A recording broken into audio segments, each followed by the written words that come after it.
nggak sih lo ngaca, terus ngerasa kayak bayangan di dalam cermin itu bukan lo? Kayak dia emang kelihatan kayak lo, geraknya juga bareng, tapi entah kenapa ada yang beda. Matanya kelihatan lebih dalam, tatapannya lebih tajam, dan seolah-olah dia tahu sesuatu yang nggak lo tahu. Inilah kisah cermin tua yang memantulkan masa depan kematianmu. Gua Reza, umur gua 26 tahun. Hidup gua biasa aja dan gak ada yang menarik, kerja di kantor kecil, ngontrak di kota, dan gak banyak drama. Sampai suatu hari, hidup gua berubah. Bukan karena pacar, bukan karena utang, tapi karena satu benda, sebuah cermin tua. Cermin ini gua temuin bukan di pasar loak, bukan dari toko antik, apalagi warisan nenek, tapi dari hal yang lebih aneh. Semuanya bermula waktu gua dapet telepon dari seorang notaris. Katanya gua dapet warisan dari kakek buyut yang bahkan gua gak pernah kenal, cuma karena gua satu-satunya keluarga jauh yang masih hidup. Gila kan? Warisan itu adalah rumah tua, terletak di pinggiran kota yang udah jarang dihuni orang. Bukan rumah kecil atau kontrakan, tapi rumah besar, 2 lantai, dengan halaman yang dipenuhi rumput liar. Gue awalnya gak mau dateng, tapi karena penasaran, dan jujur aja, siapa sih yang nolak rumah gratis? Gue akhirnya kesana. Begitu sampai, suasananya langsung beda. Udara di sekitar rumah itu dingin dan lembab, padahal matahari siang itu lumayan terik. Gue masuk pelan-pelan, bau debu dan kayu tua langsung nyambut hidung gue. Lantai kayunya berderit setiap kali gue melangkah. Dan anehnya, semua pintu di rumah itu terbuka sedikit, kayak habis ditinggal orang buru-buru. Gue keliling sebentar, dan entah kenapa, gue langsung tertarik ke satu ruangan di lantai atas. Ruangannya gelap, cuma ada cahaya dari jendela kecil. Di tengah ruangan itu berdiri sebuah cermin besar. Bingkainya kayu tua, warnanya udah pudar, penuh ukiran yang kelihatan kuno, kayak lambang-lambang aneh yang belum pernah gue lihat. Tapi yang paling bikin gue merinding, kaca cerminnya bersih banget, bener-bener bersih, tanpa debu, tanpa goresan, bahkan kayaknya lebih bening dari cermin baru. Padahal seluruh rumah itu berantakan, penuh sarang laba-laba. Tapi si cermin ini berdiri angkuh di tengah ruangan, seperti nggak tersentuh waktu. Gue berdiri di depannya, dan saat gue ngeliat pantulan diri gue ngerasa kayak ditarik. Mata gue terkunci, nafas gue pelan. Ada sesuatu yang nggak bisa dijelasin. Bayangan gue senyum, tapi gue nggak senyum. Itu bukan gue. Gue mundur pelan dari depan cermin. Jantung gue berdetak lebih kencang dari biasanya. Tapi gue nggak bisa berhenti mikirin apa yang barusan gue lihat. Mungkin gue kecapean, atau mungkin, ya, gue cuman halu. Bisa aja kan? Rumah tua, suasana dingin, ruangan gelap. Pikiran bisa ngeprank diri sendiri. Tapi ada satu hal yang nggak bisa gue abaikan. Saat gue balik badan dan mau keluar ruangan, gue dengar suara napas. Bukan napas gue, napas orang lain. Pelan, berat, dari arah cermin. Gue langsung tutup pintu dan turun ke bawah. Nggak pakai lama, gue putuskan buat tidur di ruang tamu aja malam itu. Nggak mau lagi naik ke atas. Besok paginya, rasa penasaran gue muncul lagi. Dasar bodohnya gue, alih-alih pergi dari rumah itu, gue malah naik lagi ke atas buat lihat cermin itu. Tapi kali ini udah beda. Di depan cermin ada kursi kayu yang gue yakin gak ada kemarin. Dan yang bikin gue makin bingung, ada bekas duduk di debu lantai, bekas 2 kaki, seolah-olah ada seseorang yang semalam duduk di sana. Gue berdiri di depan cermin, dan entah kenapa ada perasaan di dalam dada gue kayak tertarik, kayak disuruh deketin. Mata gue seolah-olah pengen banget lihat ke dalam lebih jauh. Gue ambil napas panjang, dan gue tatap pantulan diri gue sendiri. Tapi yang muncul bukan cuma gue. Ada bayangan lain di belakang gue. Bayangan perempuan, rambutnya panjang, nunduk, berdiri diam di pojok kanan ruangan. Gue refleks nengok ke belakang. Gak ada siapa-siapa. Pas gue lihat lagi ke dalam cermin, bayangan itu udah hilang. Gue cabut dari ruangan itu. Dan malam itu juga, gue mutusin buat bawa cermin itu turun ke lantai bawah. Gue gak tahu kenapa, tapi ada perasaan aneh dalam diri gue. Gue gak bisa ninggalin cermin itu sendirian di atas. Kayak kalau gue pergi dan ninggalin dia, dia bakal datengin gue. Jadi akhirnya cermin itu gue pindahin ke ruang tengah. Gue sandarin di dinding dekat sofa. Mungkin gue pikir kalau gue bisa ngawasin dia, semuanya bakal baik-baik aja. Tapi ternyata enggak. Malam itu gue mimpi aneh. Gue berdiri di ruangan gelap menghadap cermin yang sama. Tapi kali ini gue ngeliat diri gue sendiri duduk di kursi roda. Wajah gue pucat, mata kosong, dan mulut gue berdarah. Dan suara dari dalam cermin bilang, "Ini kamu, sebentar lagi." Gue kebangun dengan keringat dingin. Waktu gue lihat jam, pukul 3:03. Dan saat gue nengok ke arah cermin di ruang tengah, ada bayangan gue. Tapi gue lagi tidur di kasur. Bayangan itu berdiri, menghadap ke arah gue. Padahal gue jelas-jelas masih di kasur. Hari-hari berikutnya makin gak masuk akal. Setiap malam, gue ngedenger suara-suara pelan dari arah cermin, kayak bisikan. Gue coba rekam pakai HP, tapi hasilnya cuma suara dengung samar. Cermin itu juga mulai nunjukin hal-hal lain. Gue pernah ngaca dan ngeliat tangan gue putus. Tapi waktu gue lihat tangan asli gue masih utuh. Besoknya jari tengah kanan gue luka kecil, sobek sendiri. Nggak berdarah banyak, tapi cukup buat bikin gue panik. Gue mulai percaya cermin itu bukan cuma ngaca ke sekarang, dia nunjukin masa depan lo. Masa depan lo yang paling buruk. Satu sore, temen gue, Aldi, mampir ke rumah karena gue udah 2 hari gak masuk kerja dan susah dihubungi. Waktu dia lihat cermin itu, ekspresinya langsung berubah. Dia bilang, "Za, serius, ini cermin apa sih? Auranya gak enak banget." Gue akhirnya cerita semua. Tentang bayangan, tentang mimpi, tentang luka yang tiba-tiba muncul.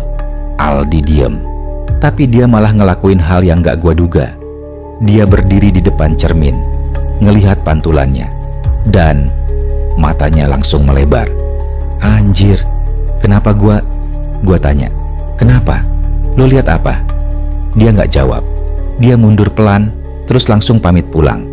Waktu gue coba hubungi dia malamnya, HP-nya mati. Besoknya, gue dapet kabar. Aldi masuk rumah sakit. Dia jatuh dari motor. Kecelakaan di tikungan sepi. Dan tangannya patah.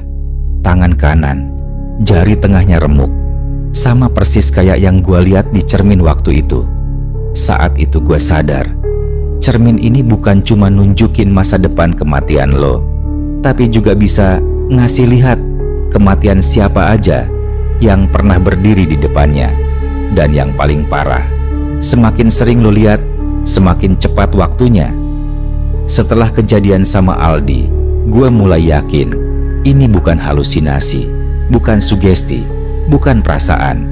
Cermin itu beneran bisa nunjukin kematian. Dan sialnya, bukan cuma untuk yang ngaca. Siapapun yang berdiri di depannya bisa jadi target. Kayak ada entitas yang hidup di balik pantulannya. Dan dia suka ngasih bocoran maut. Tapi masalahnya, lo nggak bisa milih mau lihat apa. Kadang lo cuma ngelihat luka kecil, kadang lo ngelihat diri lo udah mati, diam, kaku, dingin, dengan cara yang beda-beda. Suatu malam, gue nekat ngetes satu hal. Gue ngerekam cermin itu selama tidur pakai kamera HP yang gue taruh ngadep langsung ke kacanya. Posisi gue tidur di sofa, agak jauh dari arah pantulan. Paginya gue nonton rekamannya. Awalnya biasa aja, nggak ada yang aneh. Tapi pas jam 3:02 pagi, HP gue merekam sesuatu.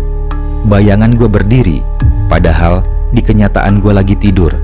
Bayangan itu berdiri dari sofa, pelan-pelan jalan ke arah cermin, dan berhenti di depan kamera. Mukanya nggak jelas, kabur. Tapi dari bentuknya, itu tetap gue. Tapi mata bayangan itu hitam total, tanpa bola mata, tanpa ekspresi. Terus dia senyum. Senyumnya lebar banget, nggak manusiawi. Lalu, sebelum videonya berakhir, suara HP rekam sesuatu.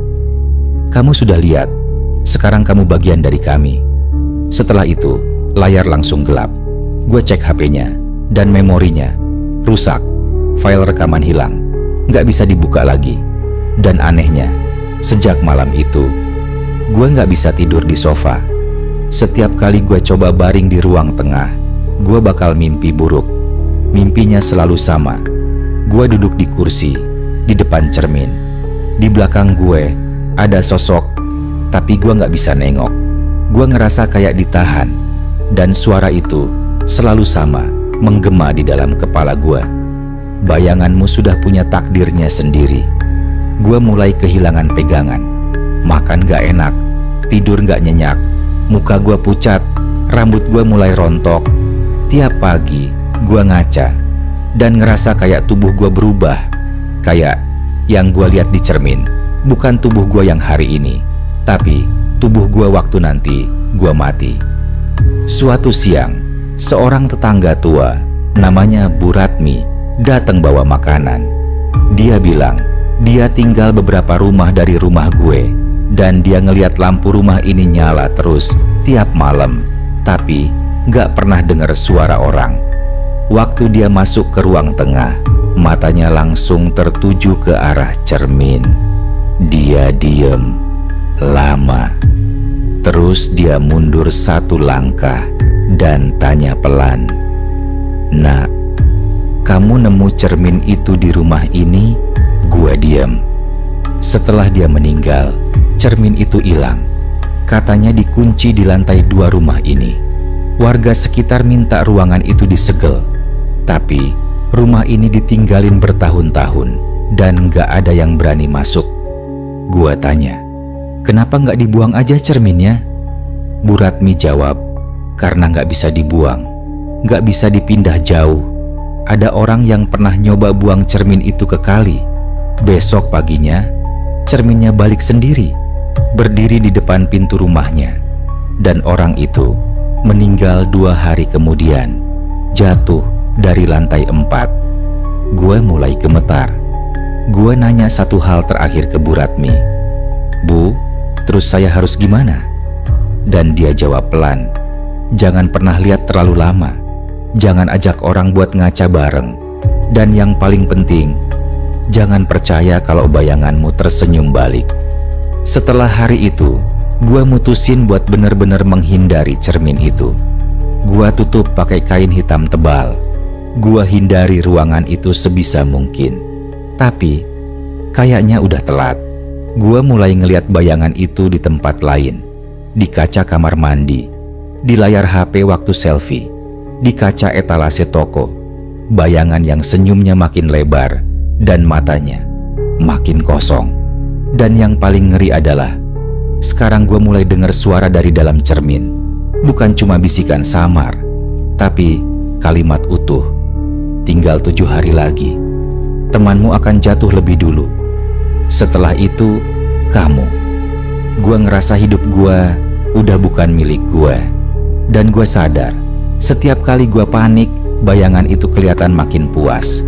Kayak dia seneng ngeliat gue takut.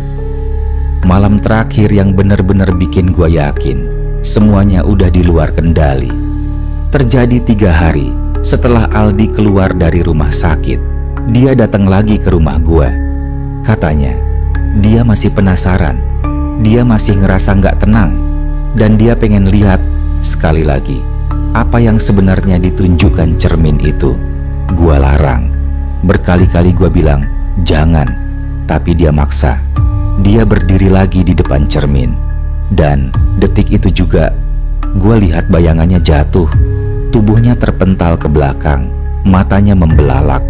Dia nggak ngomong apa-apa, tapi dari mulutnya keluar darah dia nggak mati.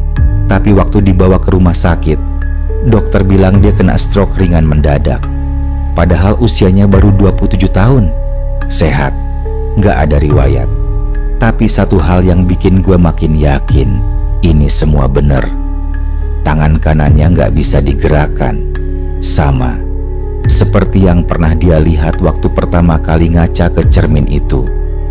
Setelah Aldi dibawa ke rumah sakit, gue duduk di ruang tengah sendirian. Lampu ruangan gue matiin, cuman cahaya dari luar jendela yang masuk samar. Cermin itu berdiri di sudut ruangan, masih dalam diamnya. Tapi malam itu, untuk pertama kalinya, gue ngerasa cermin itu ngelihatin gue. Gue nggak berdiri di depannya. Gue nggak lihat pantulan gue sendiri, tapi perasaan di ubak-ubak itu kuat banget.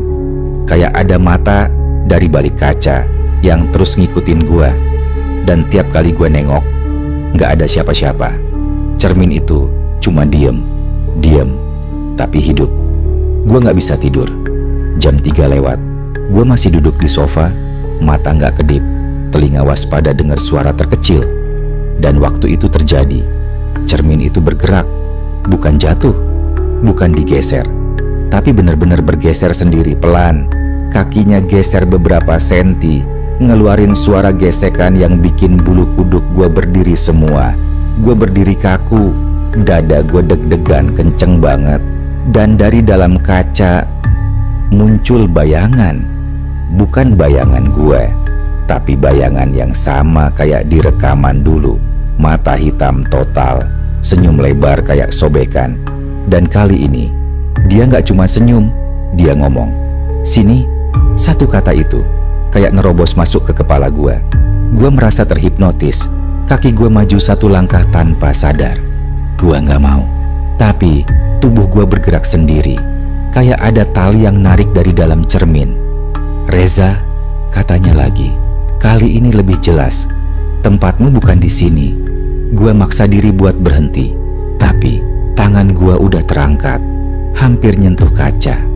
Dan pas jari gue menyentuh permukaan cermin itu, dinginnya bukan kayak kaca biasa, lebih dingin, kayak nyentuh es, kayak nyentuh kulit mayat. Gue narik tangan gue, napas gue gak beraturan, keringat dingin ngalir di punggung gue. Gue kabur ke kamar, gue kunci pintu, tutup telinga pakai bantal. Tapi tetap aja, dari balik lorong, gue dengar suara itu. "Jangan lari, udah gak bisa." Besoknya, gue mutusin buat nyari orang pintar. Gue cari lewat forum-forum lama, dari postingan orang-orang yang ngalamin kejadian mistis. Akhirnya, gue dapet satu nama, Ki Arwan. Katanya, dia bisa nanganin benda-benda yang gak bisa dibakar, gak bisa dibuang, dan gak bisa ditinggalin. Gue datengin rumahnya jauh dari kota. Pas gue tunjukin foto cermin itu, dia langsung narik napas dalam. "Ini bukan cermin biasa, ini portal." Gue nanya balik, "Portal kemana, Ki?" Dia jawab, "Bukan kemana, tapi ke kapan? Ke waktu kematianmu." Cermin ini ditanam dengan niat untuk melihat ujung hidup, tapi energi yang ada di baliknya udah gak bisa dikontrol. Gue tanya, "Bisa dimusnahkan gak?" Ki Arwan diem sebentar, terus dia bilang, "Bisa, tapi kamu harus tahu harga yang harus dibayar. Cermin ini udah terikat sama kamu. Setiap kali kamu lihat ke dalamnya, kamu menyerahkan bagian dari diri kamu ke balik kaca. Dan semakin banyak yang kamu lihat, semakin kecil bagian kamu yang tersisa. Kalau kamu hancurin sekarang, kemungkinan besar kamu ikut hancur." Gua langsung gemetar. "Atau kamu bisa kasih dia pengganti, seseorang yang lebih kuat terikat dengannya." Gua nunduk, gak bisa ngomong. Jadi maksudnya, gua harus ngorbanin orang lain? Ki Arwan lihat wajah gua yang bingung dan takut. Dia bilang, "Pelan, atau kamu bisa hidup seperti sekarang." Pelan-pelan kehilangan nyawa, satu mimpi buruk dalam satu malam. Gua pulang ke rumah dengan kepala penuh. Cermin itu tetap berdiri di tempatnya, diam, tapi seperti menunggu. Dan malam itu, Gua mimpi yang paling parah. Gua masuk ke ruangan cermin, tapi semua dindingnya dari kaca. Di tiap cermin, gua ngeliat versi diri gua yang berbeda. Ada yang duduk lemas, ada yang tergantung, ada yang tenggelam dalam air hitam. Semua adalah versi kematian gue. Dan satu cermin besar di tengah-tengah menunjukkan gue sekarang. Tapi ada sosok di belakang gue. Bayangan itu, dia berdiri lalu masuk ke dalam tubuh gue dari balik pantulan. Dan tiba-tiba gue ngerasa kosong. Gue kebangun sambil teriak. Dada gue sakit, jantung gue kayak habis ditonjok berkali-kali. Gue ngaca di kamar mandi. Dan lu tahu yang paling serem? Bayangan gue senyum, tapi gue enggak. Setelah malam itu, gue sadar satu hal. Gue udah bukan Reza yang sama lagi. Setiap kali gue ngaca, di kamar mandi, di kaca mobil, bahkan di sendok, senyum itu muncul. Senyum yang bukan gue. Senyum yang terlalu tenang, terlalu puas. Seolah-olah dia udah tahu kapan gue bakal mati. Gue udah gak bisa makan, gak bisa tidur. Kerjaan gue berantakan. Orang-orang kantor bilang gue makin kurus, makin pucat, dan makin beda. Tapi gue gak peduli. Karena sekarang, hidup gue udah bukan soal kerja atau duit. Hidup gue soal bertahan. Dan satu-satunya cara buat bertahan adalah dengan ngadepin cermin itu langsung. Gue udah coba lari, udah coba menghindar. Tapi cermin itu kayak nempel di jiwa gue. Gue kembali ke rumah setelah 2 hari nginep di kosan orang. Tapi meskipun gue jauh dari cermin, gue masih bisa ngerasa dia ngintip. Kayak ada mata ketiga yang nempel di belakang kepala. Jadi malam itu gue siapin segalanya. Gue bawa kursi kayu, lilin, dan kamera.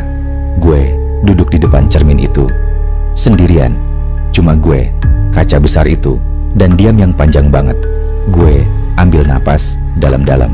Lu maunya apa sih? Gue tanya ke cermin. Pantulan gue diem, tapi senyumnya makin lebar. Gue ulang lagi, lebih keras. Lo maunya apa? Dan tiba-tiba cermin itu bergetar. Bukan goyang, tapi bergetar kayak kaca tipis yang kena suara keras. Lilin gue padam sendiri. Udara jadi dingin banget.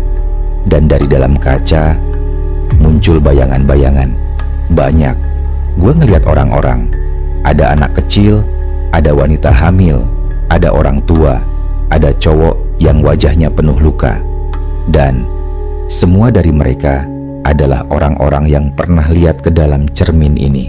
Mereka berdiri di balik kaca, terjebak, dan satu persatu mereka nunjuk ke arah gue. Gue berdiri, mundur. Keringat gue ngalir kayak lagi mandi. Tiba-tiba suara itu muncul lagi. Tapi kali ini lebih banyak. Giliranmu, giliranmu, giliranmu. Suara itu bergema dari segala arah. Tapi gak ada satupun sumber suara yang jelas. Dan dari tengah cermin, sosok gue muncul lagi. Tapi versi yang udah mati. Wajah gue lebam, leher gue tertekuk, mata gue kosong. Dan dia ngomong pakai suara gue sendiri. Lo udah lihat semua, sekarang lo masuk. Gue pingsan. Gue gak tahu berapa lama gue gak sadar. Tapi waktu gue buka mata, gue masih di ruang tengah. Cerminnya diem. Tapi sekarang ada tulisan di kacanya. Tulisan itu pakai darah, samar, tapi jelas. Mata terakhir. Gue gak tahu maksudnya apa.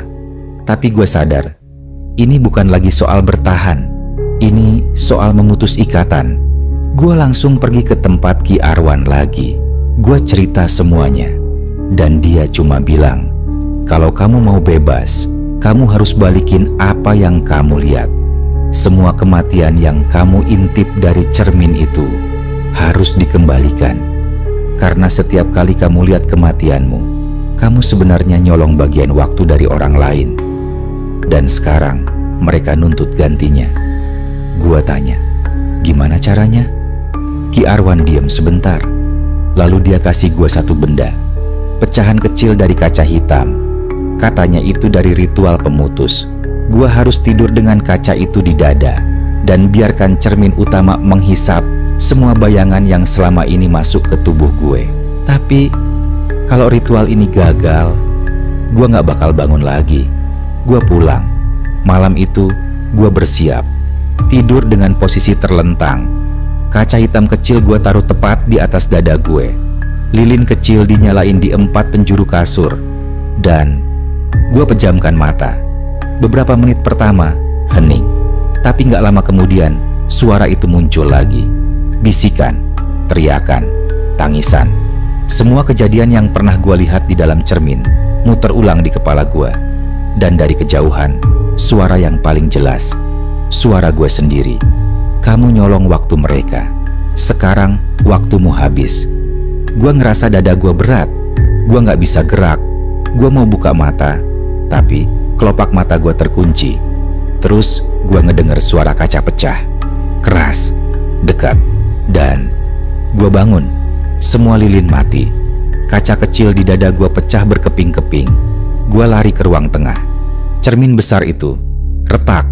Retaknya bentuk lingkaran, tepat di tengah kaca. Tapi di balik kaca nggak ada pantulan gue, nggak ada siapa-siapa.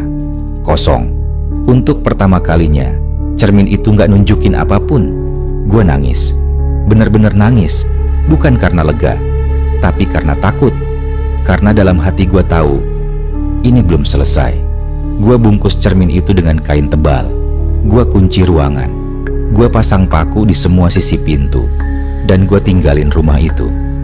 Sekarang gue tinggal di tempat baru, kota baru, tanpa kaca besar, tanpa pantulan. Tapi kadang pas gue lewat jendela toko atau kaca mobil atau permukaan HP, gue lihat sesuatu. Senyum, pendek, tipis, kayak bilang, gue masih di sini. Sudah 3 bulan sejak gue ninggalin rumah itu. Gue pikir semuanya udah selesai. Gue gak lagi ngeliat bayangan senyum. Gue bisa tidur, makan enak. Gue balik kerja, dan bahkan sempat ketawa-ketawa lagi sama temen kantor. Tapi lo tahu apa yang paling berbahaya dari rasa tenang? Itu bikin lo lengah. Sampai suatu hari gue dapat kiriman paket. Gak ada nama pengirim, gak ada stiker ekspedisi, cuma kotak kayu tua, ukurannya kecil, kira-kira sebesar kepala orang. Gue buka, dan isinya cuma satu benda, pecahan kaca. Masih ada serpihan darah kering di pinggirnya. Dan saat gue sentuh, semua lampu di ruangan gue padam. HP gue mati, listrik mati, dan gue sendirian. Sendirian di ruangan gelap, dengan kaca kecil dari neraka itu. Tiba-tiba, HP gue nyala sendiri. Layar gelap, tapi muncul tampilan kamera depan. Dan lo tahu apa yang muncul? Gue lagi duduk, tapi bukan di rumah gue. Gue duduk di kursi kayu di depan cermin besar yang sama. Dan bayangan di dalam layar mulai gerak. Gue masih diem, tapi bayangan gue bangun berdiri. Dia jalan pelan ke arah layar HP, terus senyum dan ngomong dengan suara yang bener-bener kayak gue. Sekarang gantian lo yang di dalam. Layar HP mati lagi. Gue refleks buang pecahan kaca itu, tapi nggak bunyi. Gue nyalain senter. Gue cari ke lantai. Dan lo tahu apa? Pecahan kaca itu hilang. Malamnya, gue coba ngaca buat sikat gigi. Awalnya biasa, tapi pas gue lihat lebih lama, bayangan gue masih sikat gigi, padahal tangan gue udah berhenti. Gue ngerasa dada gue berat, bukan sesak, tapi kayak dikurung. Dan dari dalam cermin, bayangan gue senyum lagi. Tapi kali ini, gue yang di dalam cermin, dan gue yang di luar, ngeluarin lilin, ngeluarin kain hitam, dan nutup kaca itu dari luar. Gue coba teriak, gue tabrak kaca, tapi gak ada suara. Gue gak bisa keluar. Gue sadar, ini tempat semua bayangan yang pernah ngaca di cermin itu terperangkap. Gue, Reza, sekarang bukan lagi manusia. Gue bagian dari cermin itu, dan dunia luar gak akan pernah tahu. Lo sekarang udah dengar cerita ini. Lo udah tahu tentang cermin tua yang bisa nunjukin masa depan kematian lo. Tapi gue kasih tahu satu hal terakhir. Sesuatu yang gak pernah gue sebut sebelumnya. Cermin itu udah hilang. Gue gak tahu siapa yang punya sekarang. Bisa aja ada di gudang, bisa aja di rumah kosong, atau bisa aja lu pernah ngaca di depan dia, tapi lu gak sadar. Dan bayangan yang lu lihat mungkin bukan lo, tapi Reza yang sekarang ada di balik cermin, nunggu gilirannya buat tukar tempat sama lo. Jadi, lain kali lo ngaca, kalau lo lihat bayangan lo senyum sendiri, padahal lo nggak senyum, jangan sentuh cerminnya, jangan tanya apa-apa, dan yang paling penting, jangan nengok ke belakang.